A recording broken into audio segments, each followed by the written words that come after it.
जिस प्रकार से हमारी बहन बेटियों के साथ अपराध करते हैं, जब तक हमारे हिंदू बच्चे इनके यहाँ अपराध नहीं करेंगे, इनके साथ उस तरीके का कर्म नहीं करेंगे, जब तक इनकी बुद्धि ठिकाने नहीं आएगी। मदरसे तो बंद ही होने चाहिए, मदरसे तो बंद ही होने चाहिए। आतंकवादियों को बनाने का एक इनका ठिकाना है कि इस समय जो है सब लोगों को सनातन धर्म की रक्षा हेतु आगे आना चाहिए और सनातन धर्म की रक्षा के लिए, धर्म की रक्षा हेतु कोई न कोई अपना योगदान देते रहें। सनातन की धर्म की रक्षा होगी तभी हम सब की रक्षा होगी, और सनातन की रक्षा होगी तभी राष्ट्र की रक्षा होगी, और राष्ट्र की रक्षा होगी तभी धर्म की रक्षा होगी। राष्ट्र और धर्म एक ही हैं, इसलिए धर्म की रक्षा हेतु, राष्ट्र की रक्षा हेतु अपना योगदान देते रहें। अच्छा, हमारे भारत में कुछ लोग ऐसे भी हैं जो सनातन धर्म को तो मानते ही नहीं है, लेकिन कहीं ना कहीं एक जिहादी जो मानसिकता उनके अंदर है। आपने देखा होगा दिल्ली में एक हत्याकांड हुआ है साक्षी का, वो एक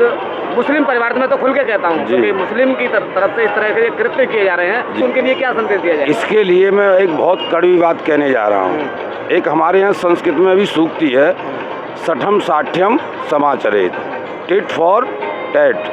जब तक इनको जिस प्रकार से हमारी बहन बेटियों के साथ अपराध करते हैं, जब तक हमारे हिंदू बच्चे इनके यहाँ अपराध नहीं करेंगे, इनके साथ उस तरीके का कर्म नहीं करेंगे, जब तक इनकी बुद्धि ठिकाने नहीं आएगी। क्योंकि कानून हमारे यहाँ थोड़ा सा लचीला है, बड़े बड़े अपराधियों को कारागार में डाल करके उनकी सेवाएं की जाती हैं। इसलिए हमारे जो हिंदू युवा हैं, युवा वर्ग है, उसको आगे आना पड़ेगा इसके लिए, और उसको कदम आगे बढ़ाना पड़ेगा, तभी हमारी बहन बेटियों की रक्षा हो सकती है।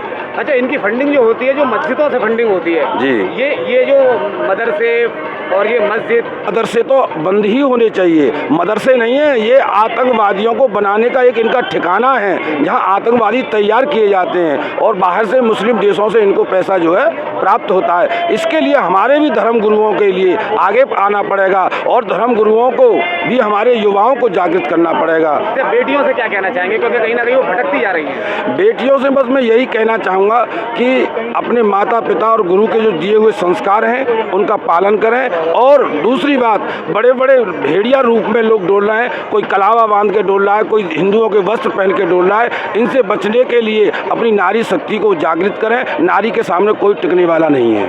भक्तों के लिए केवल यही कहना चाहूँगा कि सर्वत्र ठाकुर जी हैं और ये सब ठाकुर जी का ही है। हमने कुछ नहीं किया, ना ही हम कभी कर पाएंगे। अगर किसी इंसान की बात की जाए तो भागवत महापुराण इतना पवित्र ग्रंथ है कि उसको एक इंसान तो कर ही नहीं पाएगा। पैसे के साथ साथ क्या भाव नहीं है, तो भाव नहीं है तो कोई भाव के बिना प्रयोजन नहीं हो सकता है। अच्छा, यहाँ पर ये भागवत कथा जो की गई है, भक्तों ने कैसा आनंद लिया है? बहुत आनंद में रस, अमृत रस की बारिश हुई है।